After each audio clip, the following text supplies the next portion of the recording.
Yung seller na nag-drop ng 13 item pero sa system lumalabas 40. Ayan, nag-drop siya. Isa, dalawa, tatlo, apat, lima, anim, 6 na yun ha, 6 na. 6, 7, 8, 9. Ito po yan ha, focus lang natin. 9 na yung kanyang nailabas doon sa kanyang lalagyan. 10, 11, 12, 13.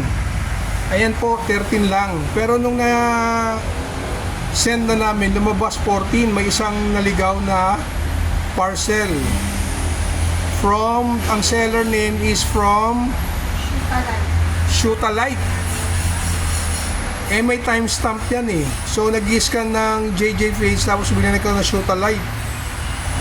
Ang time natin, ng time na to, ayan po makikita natin. Tama, 16:03. Kasi doon sa system namin lumabas doon 16:04 yung sinend yung confirmation.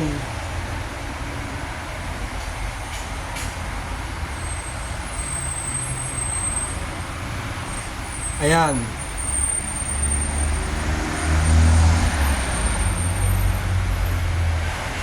Bali meron na drop na 9.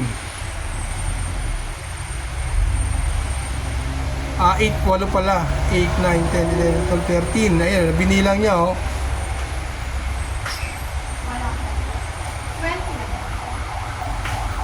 Okay.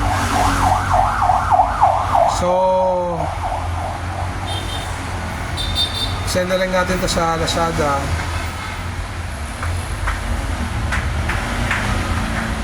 11, 12, tapos 13 itong isa. Ayan. So guys, ito po yung ating video for today. Proving 13 lang yung na-receive and not 14 parcels from the seller. So that's all. Thank you.